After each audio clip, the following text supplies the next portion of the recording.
En France, on a encore une vision de l'éducation qui est très liée aux notions d'obéissance et de pouvoir. Je suis en sécurité parce que j'entends les bruits, j'ai des odeurs qui me sécurisent, le contact me sécurise. Tu viens jouer avec moi ?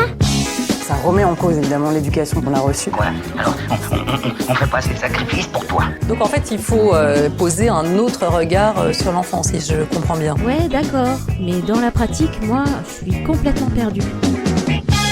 Quelles sont les préoccupations d'un enfant ? Pikachu reste à la maison avec Doudou. Mais t'as jamais le temps. Et oh, je suis là, j'existe. La culture de la punition, c'est le terreau de la maltraitance. Nous aussi, on a des droits. Ici, sur Horizontal, nous sommes persuadés que nous devons changer notre regard sur les enfants et leur redonner la place qu'ils méritent dans la société. Oui, mais comment faire quand on a si peu de modèles de posture à hauteur d'enfants autour de nous et que nos réflexes et nos référentiels ne sont pas toujours alignés avec nos intentions de parents ou de professionnels au contact d'enfants ? La théorie, nous l'avons, ce sont des outils pratiques, concrets que nous venons chercher ici. Bienvenue à bord du podcast Horizontal.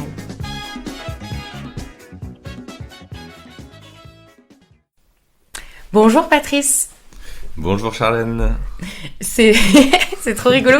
En fait, en enclenchant l'enregistrement, là, je viens de une idée qui me traverse l'esprit. Je me dis, en fait, je suis hyper stressée. Et c'est toujours comme ça dans la vie. Quand c'est des gens qu'on connaît et dont on est proche, on est toujours un peu plus impressionné. C'est vrai, parce qu'on a envie de faire les choses bien. Et quand tu m'as proposé cette interview, oui, il y a toujours un peu de pression parce que j'ai envie de t'apporter quelque chose dans ton podcast aussi, quoi. Merci d'avoir accepté mon invitation. On peut dire aux personnes qui nous écoutent qu'on se connaît depuis très longtemps. On était en petite section de maternelle ensemble. Donc c'est assez fou aujourd'hui de se retrouver autour d'un micro de podcast sur la parentalité. Et voilà, on se le disait là juste avant de lancer l'enregistrement, on s'est toujours croisés toute notre vie parce qu'on a grandi dans la même commune, on a plein d'amis en commun. Ouais. Voilà, mais c'était un peu anecdotique d'une année sur l'autre, on se croisait, toujours un plaisir de se revoir. Et puis on est à cette table de mariage de nos copains David et Caro qu'on embrasse, qui sont actuellement aux Seychelles, en train de pas du tout penser à nous. Ils en profitent, voilà, ils ont raison. De vivre leur best life. Et on se rend compte qu'on a bien avancé, en tout cas qu'on a cheminé et qu'il y a plein de choses en commun sur puis la parentalité. Réellement sans parler, quand on se voyait, on parlait jamais d'enfants réellement. C'était plutôt, on se parlait de nos vies, comment va ta vie ? Écoute, ça va, et toi ? Et puis quand on a eu, quand les enfants sont arrivés, et tes enfants, comment ça va ? Et c'est là qu'on s'est rendu compte qu'on était sur la même longueur d'onde, en tout cas qu'on voyait les choses à peu près de la même manière, et c'est vrai que c'est très agréable, quoi. Oui, et ce que je trouve intéressant ce matin avec le fait que tu es à ce micro, c'est que je vais te laisser te présenter un peu plus en détail, mais tu as un peu d'avance sur moi, donc c'est ce que je trouve intéressant ce matin, c'est que tu nous partages les succès, les difficultés, ta vision des choses. L'idée, c'est pas de dire il faut faire comme ça, on le rappelle régulièrement, mais c'est de partager vous ce qui dans ta famille vous aide, et voilà, ça peut outiller d'autres personnes. Donc on va bénéficier d'un petit peu de ton avance sur moi. Donc je vais te laisser te présenter. D'accord. Donc Patrice, papa de 3 enfants, j'ai 34 ans, j'ai eu mon aîné Nathan à l'âge de 27 ans, qui a maintenant 6 ans. Après, j'ai eu Lucia qui a 4 ans maintenant. Et puis notre petit dernier garçon, Sévan, qui va bientôt faire ses 2 ans, le 4 avril là. Donc je suis enseignant de PS. Et j'ai eu un parcours, parce que je parle au passé maintenant, mais jusqu'en 2022, me semble-t-il, de sportif de haut niveau dans une discipline amateur qui est le kayak polo. Yes. Baigné dans le monde du sport. Alors, j'ai démarré par le foot Et ensuite, grâce au scolaire, à la section sportive du collège, j'ai bifurqué sur du kayak. Et ensuite, je me suis spécialisé sur le kayak polo. Et puis, j'en ai fait ma passion, encore maintenant. Donc, voilà, le sport a changé ma vie, mais les enfants qui sont arrivés aussi pendant ce parcours professionnel dans le métier que je fais et dans ma passion a réellement changé ma vie. Yes. Et du coup, quelle était, avant de devenir papa, ta relation avec l'éducation ? Est-ce que tu étais plutôt en réaction ou tu t'interrogeais pas ? Alors, quand tu me poses cette question, je suis en train de me dire, en fait, quand je voyais un gamin piailler dans les grandes surfaces, qu'est-ce que je me disais avant ? Et en fait, je me disais, mais ils peuvent pas le tenir, leur gamin. Ou tu sais, quand t'es dans les transports en commun et que tu vois en fait un gamin piailler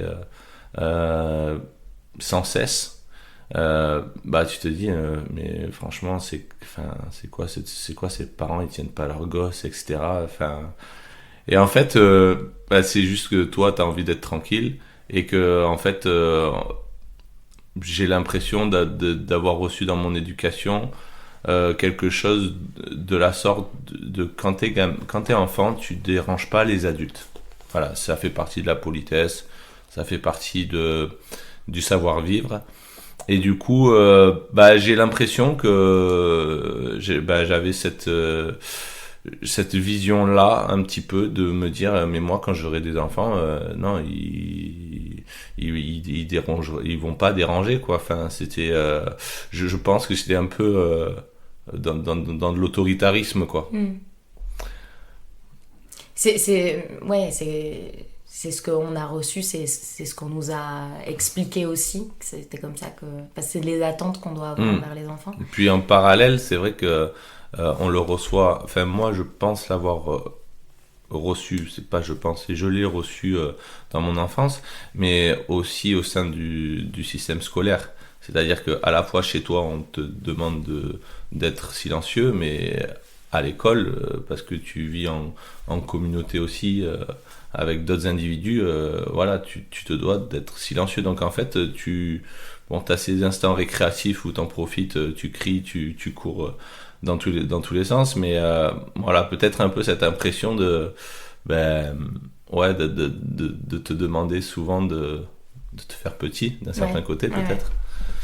Et le sport, c'était un peu une soupape de décompression là-dessus, ou c'était encore une autre forme de discipline, encore une autre forme de règles à respecter ? C'est quoi la relation qu'on a avec un coach de kayak polo ? Le sport, avant tout, pour moi, c'était une réelle soupape. Quand mes parents, par exemple, me disaient non, mais les résultats sont pas bons, ou t'as pas assez travaillé, tu pourras pas aller à l'entraînement de foot ou de kayak, non, tu pourras pas partir en compète ce week-end parce que tu dois préparer le bac. En fait, moi, je le vivais comme une réelle sanction qui me prenait aux tripes. Non, vous pouvez pas me laisser, vous pouvez pas me dire ça parce que c'est grâce à ces moments-là aussi que je vais avoir des meilleurs résultats. C'est ma soupape, ma source de décompression. Et ensuite, le sport, on pourrait en parler des jours et des jours, mais ça m'a amené une certaine rigueur, et ça m'a aussi permis de m'ouvrir aussi à d'autres personnes, et par rapport à la relation de coach aussi à dire des choses, alors peut-être pas personnelles, mais à avoir un échange quand même assez approfondi sur comment je me sens dans le groupe, comment je me sens sur l'eau, qu'est-ce qui va bien, qu'il faut que je continue, qu'est-ce qui va pas, qu'il faut que je change.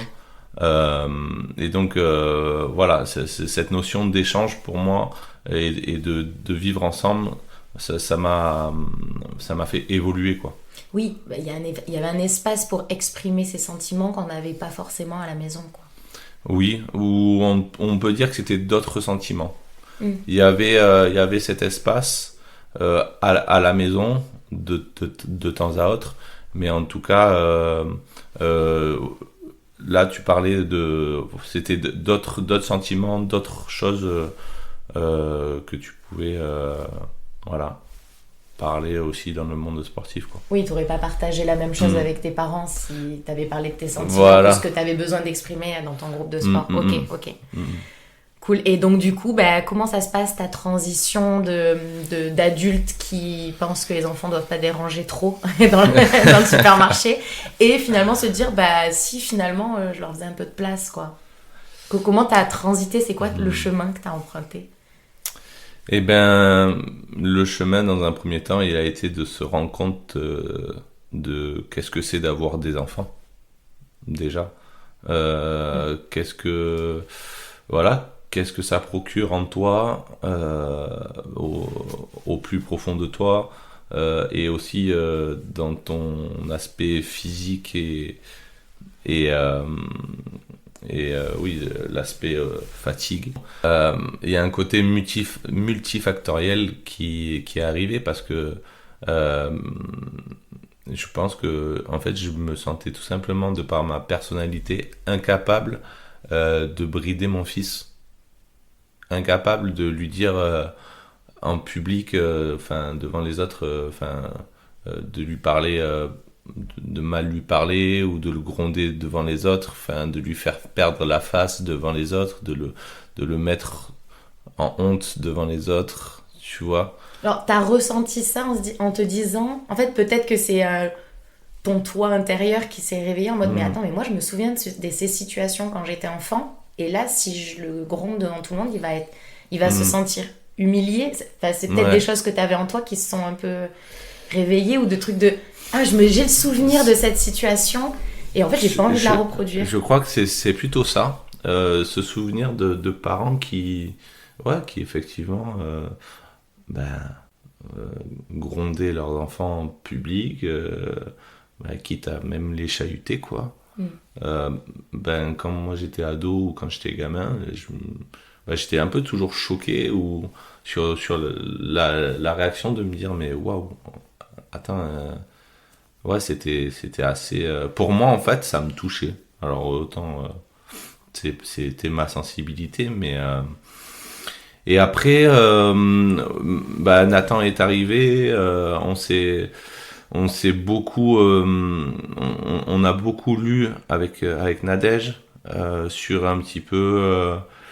le pourquoi du comment, c'est-à-dire que pourquoi Nathan réagissait comme ça dans cette situation-là, pourquoi Nathan a mis du temps à faire ses nuits, entre guillemets, faire ses nuits, qu'est-ce que faire ses nuits, mais bref,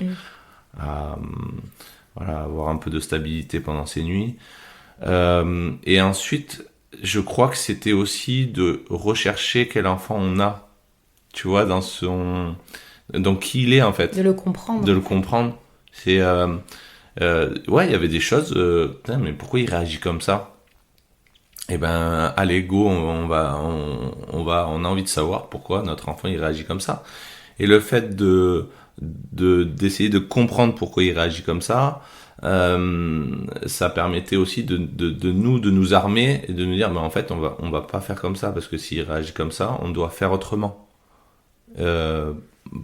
Juste pour que la relation parent-enfant se passe de la meilleure des façons possibles et dans quelque chose qui est harmonieux, en fait, dans l'échange, et que ce soit pas toujours du frontal ou quelque chose de oui, ça t'es autorisé, ça non, et c'est comme ça. Donc voilà, à la fois la sensibilité de ton passé, à la fois le questionnement de se dire, mais quelle est la personnalité de mon enfant, et ensuite d'essayer d'y répondre, de répondre à ses besoins de la meilleure des façons possibles, quoi. Oui, ce que je trouve intéressant dans ce que tu dis, c'est ce qui est intéressant de comprendre, et je pense que ça peut aider des parents, c'est qu'il n'y a pas une façon de faire à dérouler, mais il y a des personnalités à comprendre. Donc en fait, même Nathan, il peut avoir des besoins de sécurité, de prendre l'air que Lucia ou Sévan n'auront pas. Ils auront besoin d'autre chose. On n'a pas tous la même naissance, on n'arrive pas au même moment dans la vie de nos parents, on a des frères et sœurs où on n'en a pas, donc on est le premier, on est le dernier. Ça change plein de facteurs et donc ça nous demande à nous parents de nous remettre en question, de se re-questionner et de se dire ce qu'on faisait avec Nathan ne fonctionne plus parce que c'est une histoire de personnalité. Je pense qu'il faut sortir aussi des méthodes et des il faut faire ou il faut surtout pas et se demander qui on a en face de nous. C'est clairement ça, parce que étant papa de 3 enfants, je peux te dire que mes 3 enfants ont une personnalité différente, une façon de recevoir les choses différentes, et donc tu dois aussi t'adapter à chaque enfant en fonction des situations, à comment tu t'exprimes, quoi. Donc c'est exactement ça, et il n'y a pas de recette magique et de dire oui, mais bon, de cet âge-là à cet âge-là, tu peux faire comme ça passe. De cet âge-là à cet âge-là, quand il est plus grand, par contre, change ça. En fait, je pense pas, enfin, en tout cas, moi, dans ce que je vis, et c'est ça qui est génial aussi, c'est que t'es toujours en train d'apprendre, en fait, tous les jours, quoi. Tu te lèves le matin, tu te dis, qu'est-ce qui va se passer aujourd'hui? Comment va se passer le petit-déj? Comment va se passer la journée? Comment, le coucher, etc. Donc, du lever jusqu'au coucher, t'es sans cesse en train d'apprendre tous les jours grâce à tes enfants, quoi. Mais oui, c'est bien que tu le dises parce que on se dit, ah oui, c'est difficile de prendre, mais c'est aussi génial. Oui, c'est difficile parce qu'on n'a pas toujours l'énergie et d'être cette variable d'ajustement et quand on a 3, il faut être 3 papas différents, 3 mamans différents.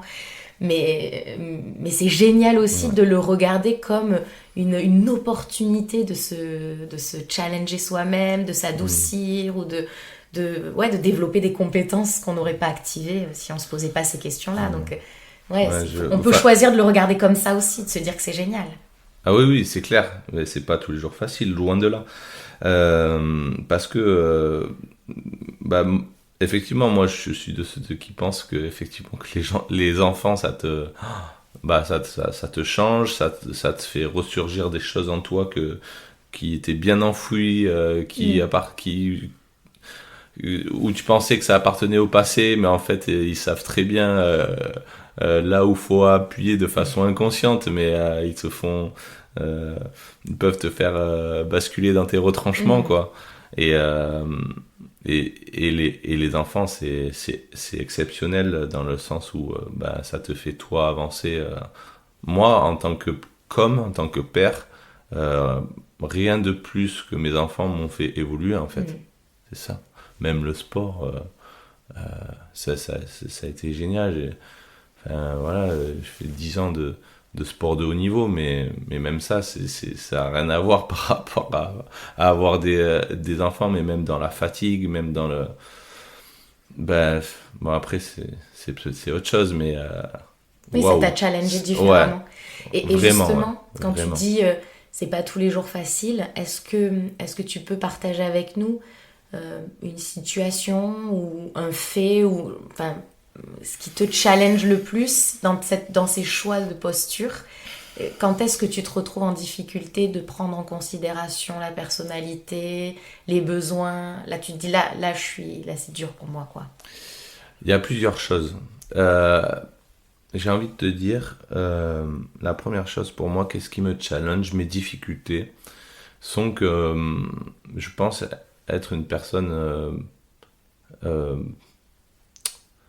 le mot c'est pas individuel, mais j'aime bien prendre du temps pour moi, me retrouver seul, et parfois il me faut ces moments seuls, en fait. Et quand t'as des enfants en bas âge, ces moments seuls, faut trouver un équilibre pour la maman, pour le papa aussi, donc tu les as pas tout le temps. Et ce qui me challenge, c'est quand j'ai pas mon réservoir. Je parle de réservoir, je m'entends, tu vois, mon réservoir de moments de solitude remplis. Mais quand j'ai pas mes besoins remplis, que j'ai enchaîné une nuit où au réveil, je me sens pas reposé, et que je dois gérer des crises d'un tel ou d'un tel qui peuvent aussi s'enchaîner parce que les enfants sentent aussi que t'es fatigué, et que du coup quand tu réponds à la première situation complexe, tu réagis de façon un peu directe parce que t'as tout ça qui ressurgit. Ça me challenge, quoi. Ça me challenge dans le sens où des fois t'as juste envie de claquer la porte, de partir dans la garrigue, courir et prendre juste du temps tranquille à toi, à transpirer un bon coup, et là quand tu reviens tu seras apte à prendre le temps de répondre aux besoins de chacun. Donc ça me challenge. Ouais, donc finalement tu te dis là je suis en train d'enclencher un cercle vicieux dans la maison parce que moi-même aujourd'hui je t'ai pas bien câblé pour X ou Y raison, et tu te vois en fait, tu vois la situation s'envenimer, t'as la connaissance pour l'identifier et tu sais pas comment en sortir. Et tu le fais ça, de claquer la porte et d'aller courir? Quand ils sont tout seuls, non. C'est bon. Non, on est ravis de le savoir. Quand ils sont tout seuls, non. Quand il y a la maman qui est là, je lui dis là, tu peux prendre le relais juste 5-10 minutes, le temps d'eux. Sinon elle l'entend aussi à ma voix, aux pleurs aussi, elle l'entend qu'il faut venir prêter main forte. Mais en fait dans ces moments-là, je reviens à l'essentiel, dans le sens où je me dis bon allez, t'arrêtes de faire ce que tu faisais en même temps, la bouffe, le rangement. Tu voulais faire des activités avec Nathan, Sévan, ça va pas du tout, tant pis, tu lâches l'activité avec Nathan, alors que t'avais vraiment envie de le faire. Nathan il est même venu te demander on peut faire ce jeu ensemble, et toi t'es content parce qu'il te demande pas tout le temps, et du coup tu pars sur l'activité avec lui et que en fait tu peux pas la faire. C'est super frustrant parce que les deux autres, Lucia et Sévan, se chamaillent et tu dois gérer le truc. Donc en fait tu bascules. Tu dis tu fais pas ce que t'as prévu et tu te mets sur le tapis et tu joues, et puis tu reviens à l'essentiel, et à jouer avec ton petit parce qu'il a besoin de ça en fait. Oui, en fait je comprends que la difficulté c'est aussi d'avoir 3 enfants et toi d'être 1 ou 2. Donc là vous êtes toujours inférieur au nombre d'enfants. Donc finalement tu te dis là j'avais promis à Nathan de faire ce jeu, mais Sévan il est trop petit pour pouvoir prendre sur lui, donc je vais pouvoir demander quelque chose à Nathan que je peux pas demander pour l'instant à Sévan. Donc tu vas chercher la patience de ton grand pour gérer le plus petit. Tu priorises en fait. Parce que tu vois, c'est intéressant ce que tu dis, c'est que tu dis moi au départ je suis pas câblée, je me réveille, ma journée je l'attaque pas bien, mais à la fin t'avais peut-être aussi trop prévu de choses aussi par-dessus ça. Donc, c'est exactement ça, c'est-à-dire que on revoit nos attentes aussi. C'est exactement ça, c'est oui, on a beau avoir prévu à peu près une semaine comme ça, ou en tout cas demain, on pense bien à faire ça, faut aller faire ça, parce que t'as envie que ça avance en fait, que je sais pas, tes travaux dans ta baraque ou avec tes enfants d'avancer sur des activités, etc. Mais en fait tes gamins te font revenir à l'essentiel de répondre à leurs besoins à cet instant T, parce que peut-être que Sévan en fait il a ce comportement là parce qu'il sent qu'il a pas son papa, et que son papa il lui échappe parce qu'il est en train de faire autre chose, et que non, pas à ce moment là quoi. Je comprends. Donc ça me challenge, parce que en fait dans ma vie j'ai toujours été un peu ordonné sur assez cadré sur peut-être que le sport, ça m'a amené ça aussi. Ben, là, j'ai mon entraînement de telle heure à telle heure. Là, j'ai des cours, là, j'ai du boulot. Là, et en fait, c'était assez rythmé de cette façon-là. Et quand j'avais pas d'enfant, c'était fluide, c'était agréable en fait de pouvoir basculer comme ça sur sa journée. Sécurisant aussi. Et sécurisant, c'est exactement ça. Et en fait, c'est tu vois, Nathan il a 6 ans, donc ça m'arrive encore, tu vois, c'est long quand même à déconstruire d'un certain côté, parce qu'en fait ta vie elle est rythmée par le boulot, par amener les enfants à droite, à gauche. Donc tu restes d'un certain côté dans ce rythme-là. Mais parfois, voilà, c'est intéressant de te dire, tu lâches l'affaire sur cette matinée ou plus. Et quand c'est vraiment le carnage, boum, tu te recentres et tu te poses avec... tu t'assois par terre et tu laisses faire la matinée comme elle a envie. Exactement, ouais. C'est exactement ça. Et en fait, quand tu te laisses guider. Et c'est ça qui est dingue, c'est que quand tu lâches l'affaire, les enfants ils le sentent en fait. Ils disent ah ouais, papa ils sentent papa il est sur une autre énergie là. Et ça y est, il est dispo et boum, tout le monde est beaucoup plus zen. Et tout à l'heure, tu évoquais ton métier, qui est professeur de PS. Est-ce que ça a changé aussi ta posture par rapport à tes élèves ? Parce que j'imagine que t'es pas schizophrène, donc t'as pas un dédoublement de personnalité. Ça t'a aussi fait évoluer dans ta fonction de professeur, qui est challengeante aussi, parce que là, c'est des enfants qui sont pas les tiens, quoi. Ouais. Puis on a aussi un public... de 11-12 ans, de la 6e jusqu'à la terminale, donc jusqu'à 17-18 ans, parce que moi en fait je change d'établissement actuellement chaque année,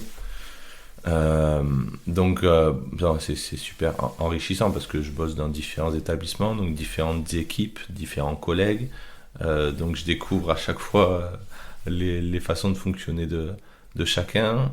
Et donc aussi avec des âges différents. Le fait d'avoir des enfants, ça m'a conforté plutôt dans cette idée d'avoir une relation d'un certain côté d'égal à égal avec mes élèves. Et ça fait, quand t'en parles en salle des profs, quand t'as un peu ce discours-là, on te regarde un peu bizarre, mais c'est peut-être dans ma personnalité un peu émotionnelle et un peu le ressenti que je peux avoir avec chacun de mes élèves, mais c'est juste que je me suis jamais senti à l'aise de me sentir supérieur à tout prix pour faire passer des messages à mes élèves ou pour leur faire ce que j'ai envie qu'ils fassent, de me sentir un peu l'enseignant pas hautain, mais tu vois qui impose, autoritaire, exactement, dans cette posture je vous dis, vous exécutez, je vous dis et c'est moi le prof, et en gros vous la fermez puis vous faites, parce que sinon je vais intervenir sur les armes entre guillemets qu'ont les professeurs, de coller les élèves, de la punition, le truc, le machin. Et en fait, moi concrètement, quand je punis un élève, franchement, en 10 ans de carrière, ça m'est pas arrivé très souvent. J'ai dû coller 2 ou 3 élèves, tu vois, donc c'est quand même pas énorme. C'est un échec, je le prends vraiment comme un échec, de me dire, en fait, avec lui, j'ai pas réussi à toucher sa corde sensible d'un certain côté, à mettre en place un lien d'échange. Tu sais, sur en fait pourquoi tu as ce comportement-là en cours de PS, pourquoi tu es dans le refus constant, où tu cherches à mettre le bazar à chaque cours en fait, et à te sentir exister, parce qu'en fait tu te rends compte que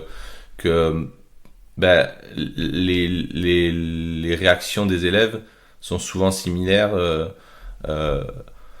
tu vois, l'élève qui met le bazar en cours, c'est que d'un certain côté, il veut montrer la place qu'il a, alors que ce soit dans le groupe classe, mais il y a tout un côté un peu personnel aussi dans sa famille. Quelle place il a dans sa famille? Est-ce qu'il est écouté par ses parents, par ses frères et sœurs, et du coup, pourquoi il a ce comportement-là en cours? Donc, pourquoi il a tant besoin d'exister là? Et voilà, exactement. Donc c'est intéressant parfois de parler avec eux de ça. Et puis des choses tout bêtes, c'est que je leur demande aux enfants tous les matins, en gros, comment allez-vous, quoi? Ils me regardent avec des grands yeux. Je dis, mais depuis quand le prof demande comment ça va? En fait, c'est tout bête, c'est juste pour savoir dans quelle énergie vous êtes aujourd'hui. Est-ce que on va pouvoir faire ce que j'ai prévu, ou est-ce que, en fait, comme avec mes enfants, est-ce qu'on va s'adapter en fonction de votre fatigue ou de votre de votre état du jour, en fait. Et tu as vu la différence? C'est-à-dire que quand tu dis j'ai dû coller 2-3 élèves en 10 ans, ça veut dire que les autres, tu t'es mis à leur hauteur et tu les as respectés, et donc tu as quand même réussi à dérouler ce que tu avais prévu la majorité du temps? En fait, la majorité du temps, en fait, je leur explique le cadre dans lequel j'évolue. Je dis, voilà, moi je suis très light, entre guillemets. On peut discuter, on peut échanger, on peut pas être d'accord. Ça, c'est important. Tu vois, tu peux ne pas être d'accord avec ma façon de faire et l'enseignant que je suis. Mais par contre, je veux qu'on en parle, et que je ne souhaite pas que ça influe sur les autres élèves, que tu les empêches de bosser, quoi. Donc toi, t'es pas d'accord, on en parle, on essaie de trouver des solutions, et on est dans l'échange et dans la communication. Ça, c'est important. Et du coup, je leur exprime le cadre à ne pas dépasser, parce qu'ils savent que s'ils dépassent malgré discussion et malgré les préventions que je leur ai faites, il va avoir sanction. Donc voilà. Et par contre, ce cadre est modulable. Qu'est-ce qu'on peut en faire? Voilà, toi, qu'est-ce que tu as à gagner, à perdre, moi aussi de mon côté. Enfin, échanger. Et en fait, ça m'a toujours permis de pointer du doigt d'un certain côté. Voilà, tu vois, là, t'abuses. Là, quand t'as fait ça, là, quand t'as pris la raquette de tennis de table et que tu l'as balancée sur ton camarade, là, tu vois, t'abuses. C'est le matériel de l'établissement, c'est pas possible, tu peux pas. Et en fait, juste de dire l'action, de pointer l'action, d'être dans l'échange, et pas tout de suite dans la sanction dès qu'il a fait ça, de dire ramène-moi ton carnet, tu vois, en fait, des fois t'as des élèves, quand tu fais ça, ils ont même pas compris mais pourquoi il s'est énervé, parce que pour lui c'était pas grand chose. Pour toi c'est ouf, mais pour lui en soi, chez lui peut-être qu'il balance ses couverts dans la cuisine quand ça va pas, je sais pas moi, mais et en fait juste de lui dire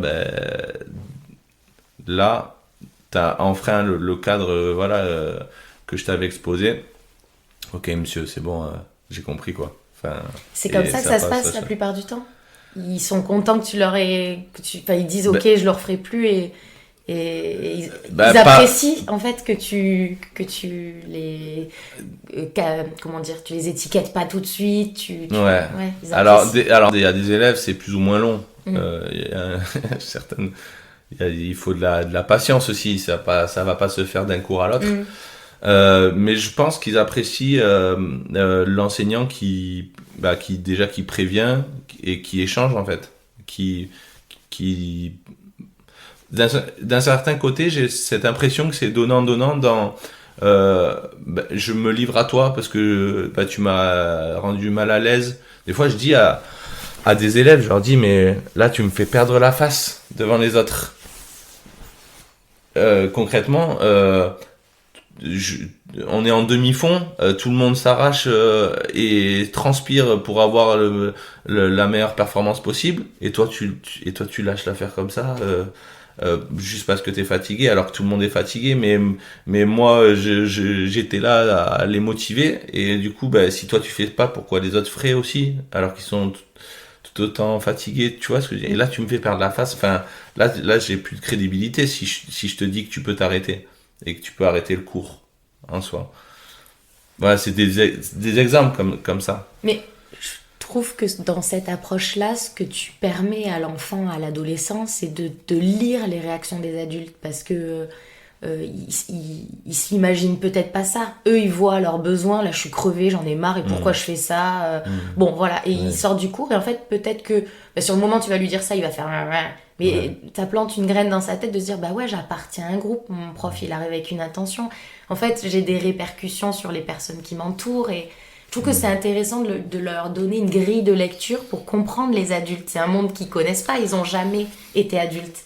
Là où nous, on a déjà été enfants ou adolescents.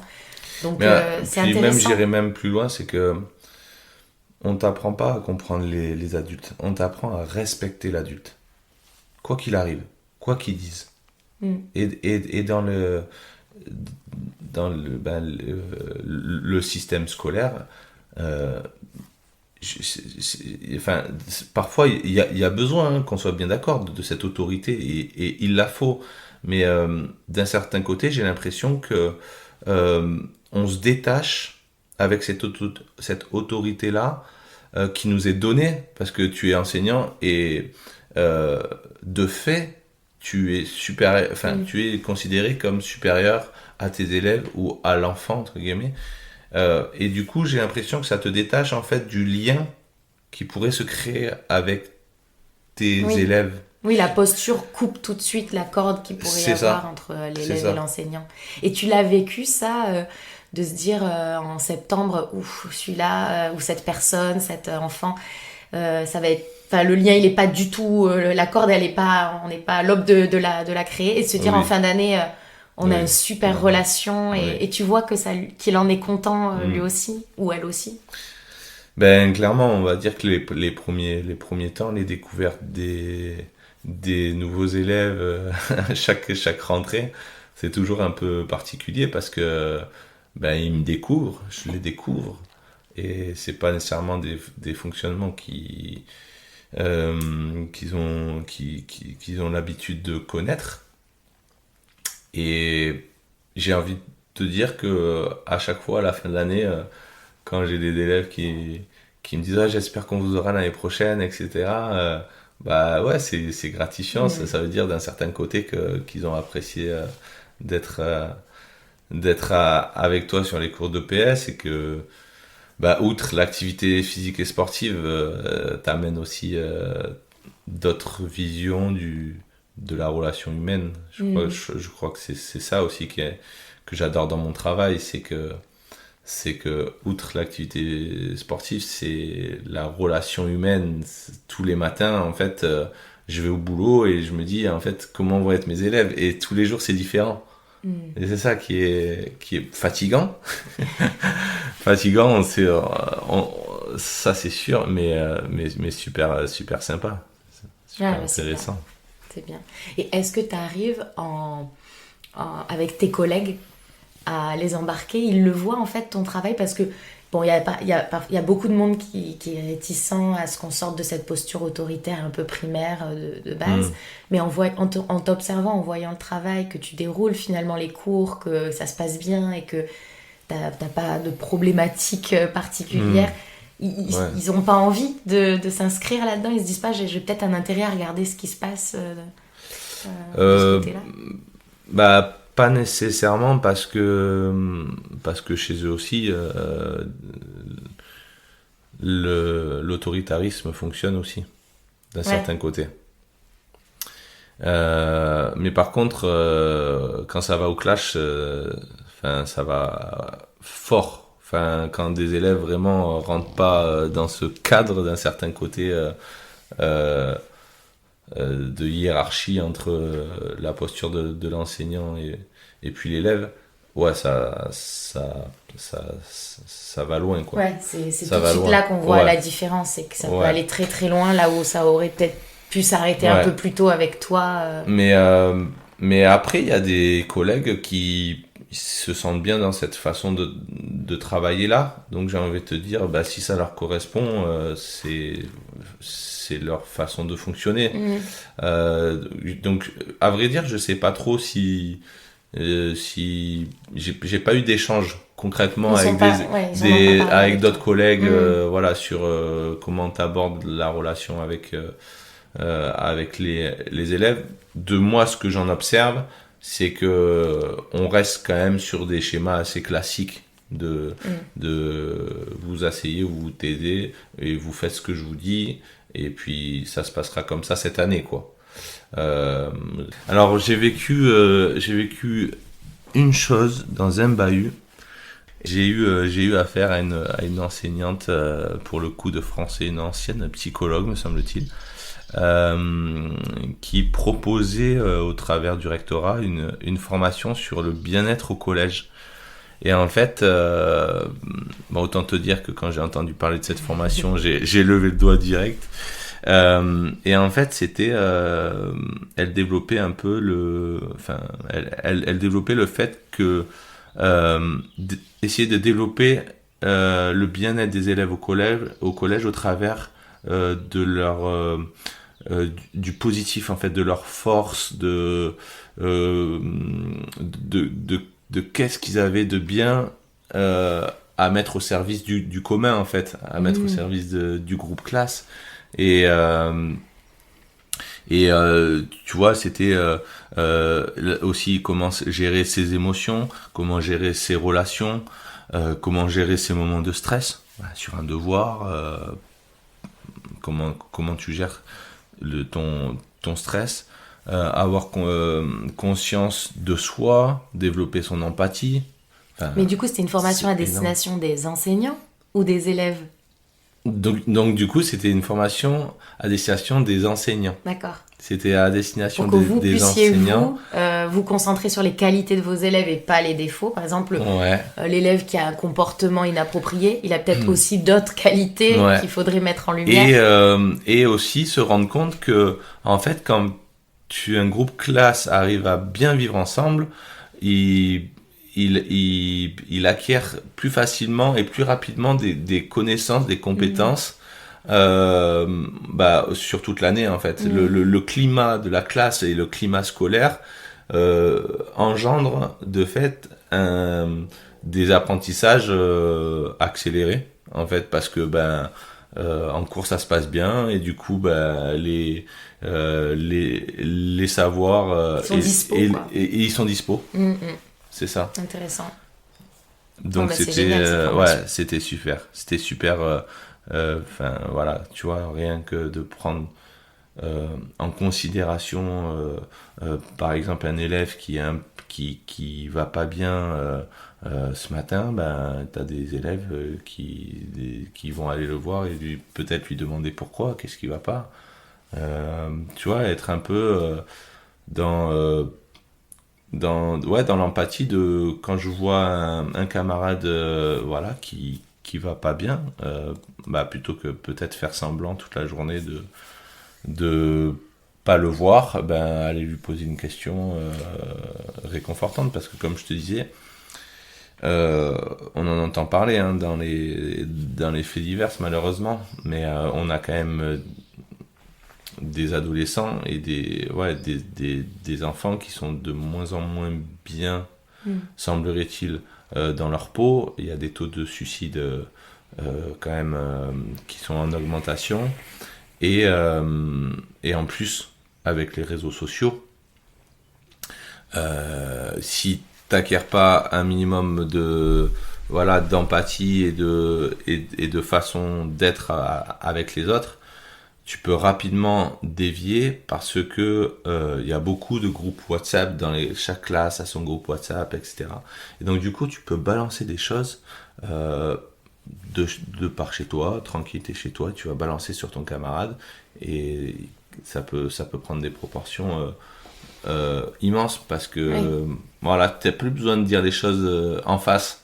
Tu peux te cacher derrière ton téléphone pour balancer des choses très très difficiles, quoi, mettre la honte.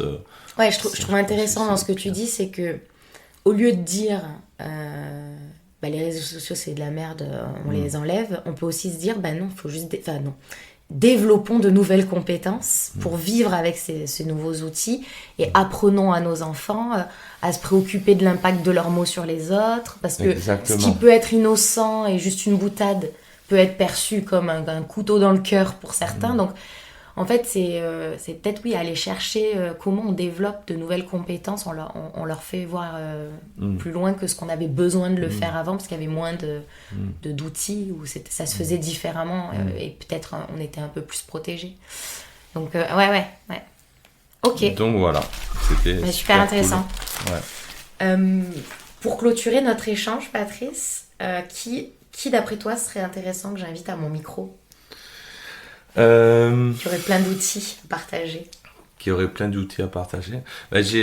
m'as dit que tu avais invité Papatriarcat, que j'ai écouté un peu, parce que effectivement, moi je suis aussi à la recherche un petit peu de la vision de différents papas, comment ils vivent le truc, eux, de leur côté.